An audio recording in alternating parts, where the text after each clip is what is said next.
This summer, I hit a new low. I managed to record not a single video. Well, that's actually a lie. I recorded a bunch of videos, got really self conscious, and then deleted a lot of them and didn't post any. But I did record them. But this summer, I did go see a lot of movies. So I kind of wanted to talk about all the movies I went to see this summer because it's over by now and I finally have time to sit down, think about them, and talk about them with you. So let's talk about all the movies I went to see this summer. So the first movie I went to see was Minions. I promise it gets better than that. But yeah, I went to go see Minions Rise of Gru. Yes, I was one of the people who dressed up with a bunch of friends in suits to go see this movie. Yeah, I'm so original, so funny. Dude, counting my group, there were like 8 people in that theater dressed for this movie. It was so weird. But I like this movie. Maybe I just set my expectations so low that anything remotely good could have satisfied me. But I actually thought this was a lot of fun. A lot of these movies, I just sort of turned my brain off and thought, like, if they're fun, I enjoy them.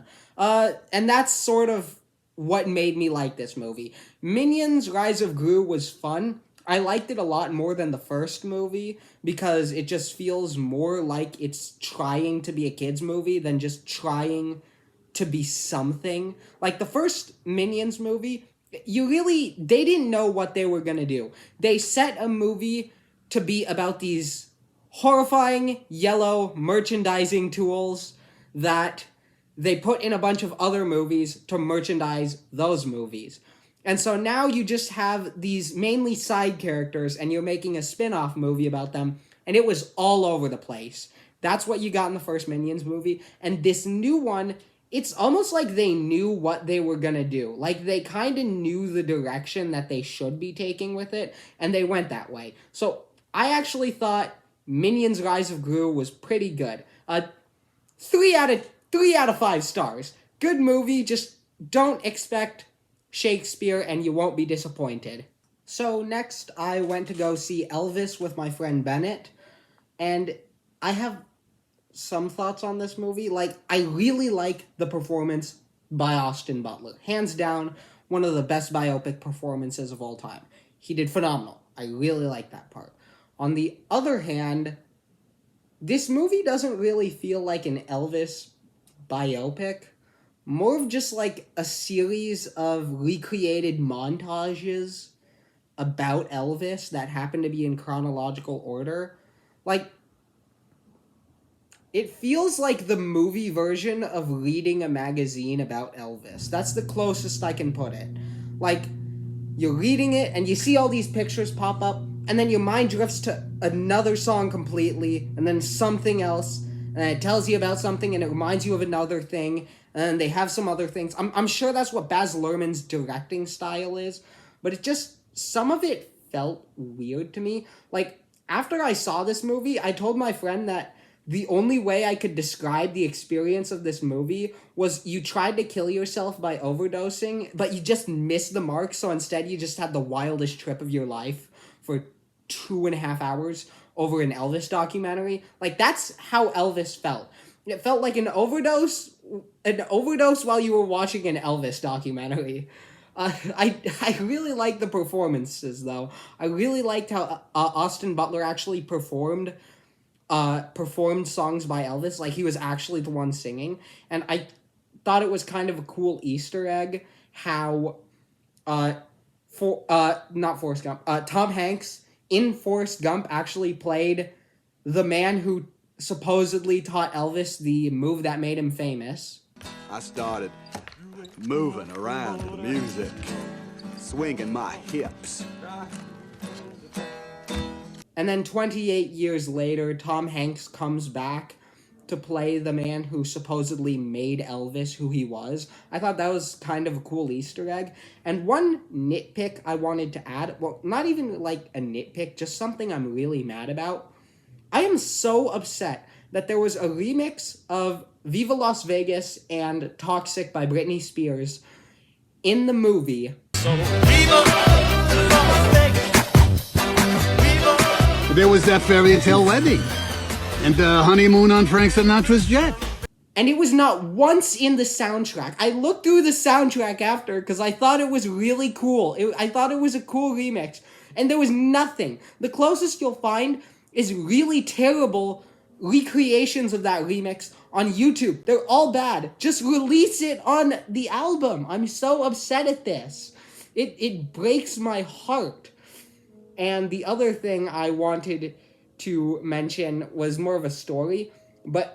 So the director of this movie, Baz Luhrmann, he has a habit of taking period pieces and then putting things that shouldn't be in that period in the movie, like putting Lana Del Rey in The Great Gatsby, or rap music in The Great Gatsby, or adapting Romeo and Juliet to modern day. Stuff like that. So, in this movie, it was the same. There's a lot of rap songs. I think there's an Eminem song halfway through. There was definitely that Viva Las Vegas and Toxic remix that I just talked about. But there was a concert going on right outside my theater. So you could hear the entire concert going on. They were playing a lot of songs from the radio to warm up the band, which was Heart, by the way. So there's this montage that's showing, like, Elvis throughout his life, all he accomplished, how much he impacted the music industry. And then all you can hear over it is na na na na na na na na na na na na na na. My blood runs cold. My memory has just been sold. My angel is a centerfold. Angel is a centerfold. It's so distracting. And I was an idiot, and like throughout the movie I was thinking, like, that's a really weird song choice to put over Elvis dying. Like, Elvis was dying, and they're playing Centerfold. It was so weird, and it was so funny. It makes me want to see the movie again, just to see what the actual song choice they played was. But I'm sure I'm gonna watch it and be like, man, they should have played Centerfold. Overall, 3.5 out of 5 stars. It was fun, it was enjoyable. There was a great scene where they recreated the television performance by Elvis Presley of If I Can Dream, which is one of my favorite Elvis songs. The performances were good, and, it was entertaining. On the downside, though, there were like 50 montages, and they never stopped. So next, I went to go see Marcel the Shell with Shoes On, which is about Marcel, who is a shell with shoes on. And Marcel is working with a documentarian to try and find his family after they went missing. And this movie is so adorable. It is so cute. You've got to go see it. I love it so much. Everything about it is amazing. Jenny Slate was a perfect voice for Marcel because she has the voice to make Marcel such a cute character. And there's this character named Grandma Connie, and she's Marcel's grandma, and she's really cute as well. Oh my goodness. This movie is just so cute. It is the only good internet movie, too. Like, this is based off a short on the internet, and they even have meme jokes, and it is the one time I'll let it slide. Like, you ever see all those really terrible internet movies, like Fred the Movie, Fred 2, Fred 3 Camp Fred, Grumpy Cat's Christmas, or something like that? They're all bad. Even movies that just make jokes about the internet, like Don't Look Up, is terrible.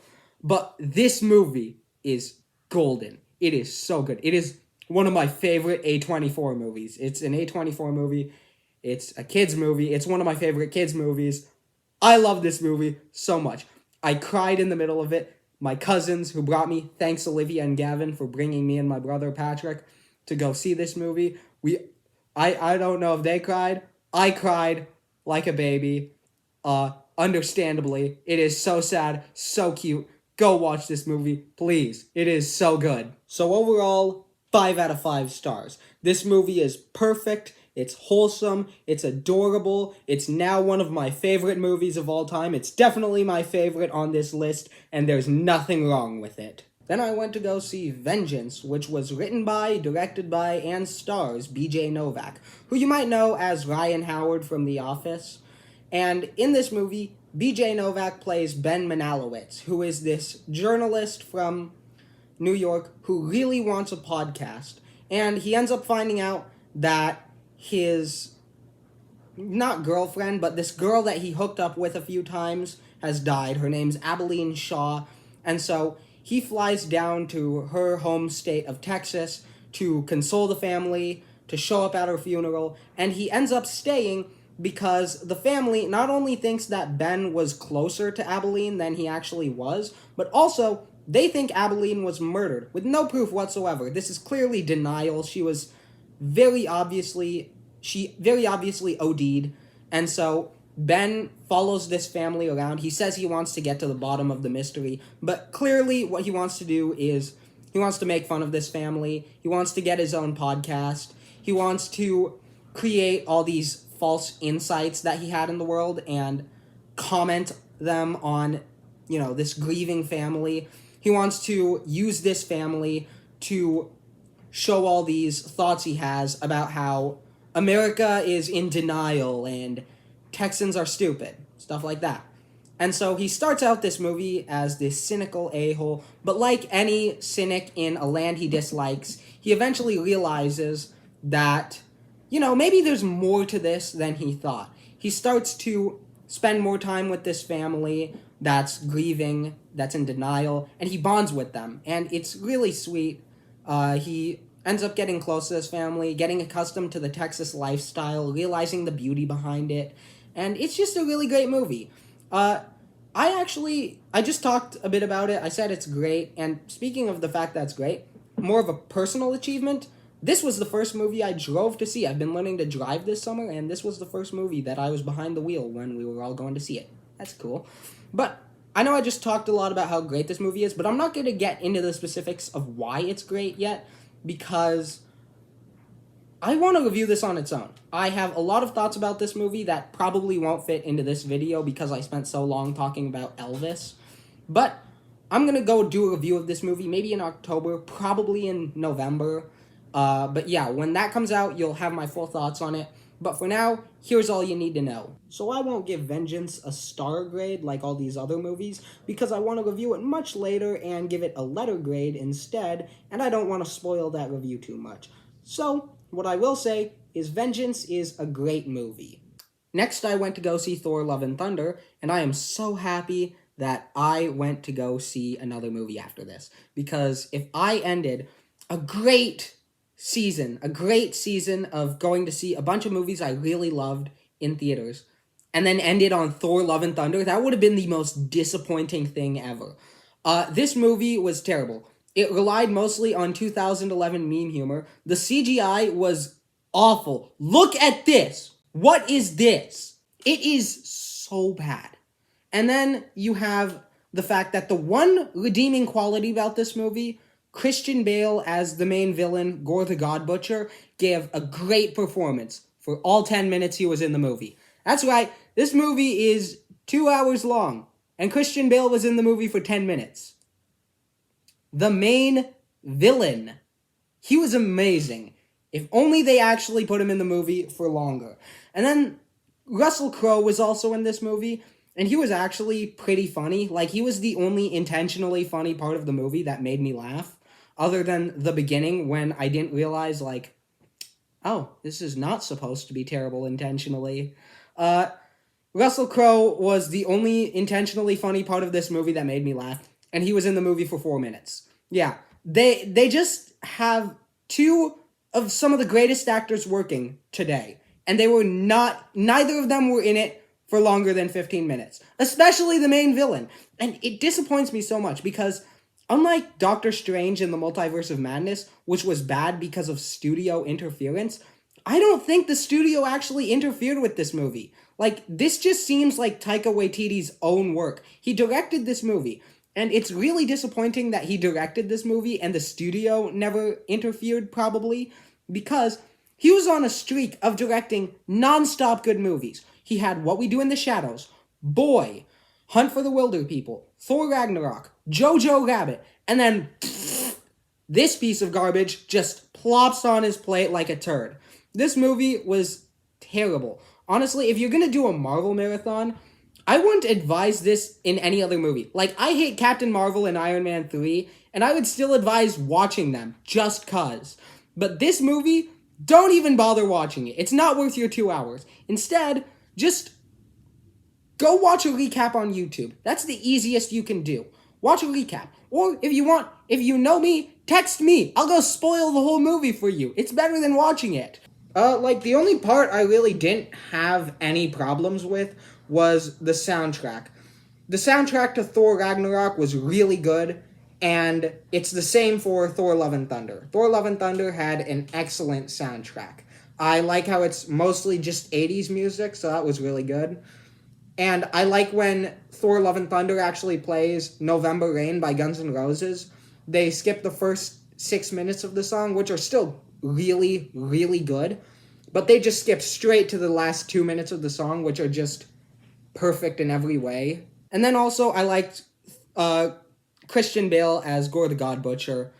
And I really, really liked the burrito that I snuck in. I thought that was a really good burrito. I think Chipotle kind of like really didn't spread the queso much, though. I think they just dumped it on one little tiny area. And so, like, the first few bites were dry, and then there's just a queso bomb in the middle of it. I'm getting off track.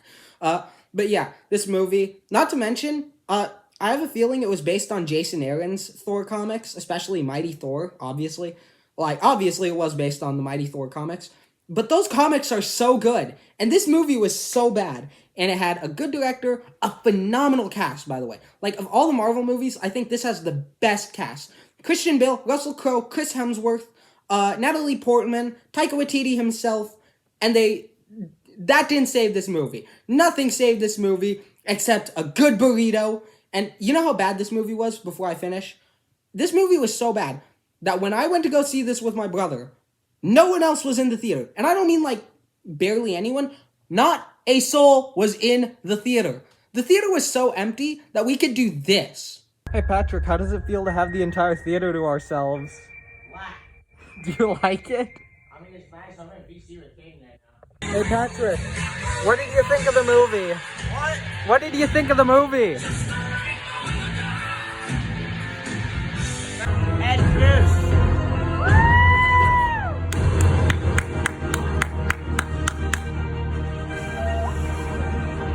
So I'm giving Thor Love and Thunder 2 out of 5 stars. I know that's generous since I just spent 2 minutes dissing it, but burritos really put me in a good mood. Also, ignore that my hair just randomly got shorter in the middle of the video. I filmed this over several days and wore the same shirt because I'm disgusting. But, yeah, I got my hair cut. So anyway, finally, what I saw last was Bullet Train. A lot of people didn't love this movie. I completely understand why. It's obviously not for everyone, but it was for me. It was so much for me. This movie feels like it was made for me. Yeah, it was released publicly, but it feels like a movie made just for me. Why do I say that? One, for all my life I've been waiting for a claustrophobic action movie combining sword fighting and gunplay and a bit of martial arts. We got that in Bullet Train, and that's the whole reason I wanted to see it in the first place. I was like, that sounds awesome. I've been waiting for that forever. Let's go see it. So I went to go see it, and already I was excited. And then they start telling jokes about Thomas the Tank Engine.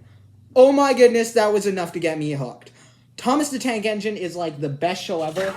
Actually, speaking of which, I'm getting distracted, but I have Thomas the Tank Engine right here. This is Ferdinand, and I believe this is Old Slow Coach. Yeah. This is Spencer.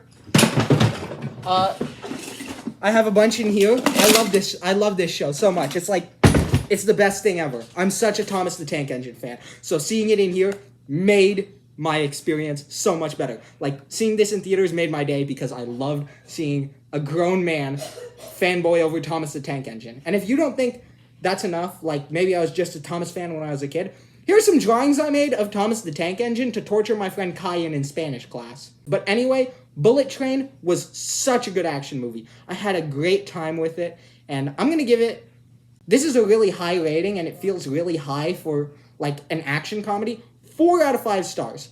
I really enjoyed this movie. I had a great time. And Brian Tyree Henry in this movie was absolutely adorable. He's the guy who kept making the Thomas the Tank Engine jokes.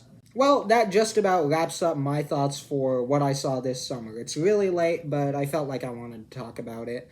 Before you leave, why don't you tell me what your favorite of the bunch is? But if you haven't seen any, why don't you, I don't know, leave me a movie recommendation. Tell me something I should see that you want me to see. After you do that, you can head on out. Stay safe and watch good movies. Bye!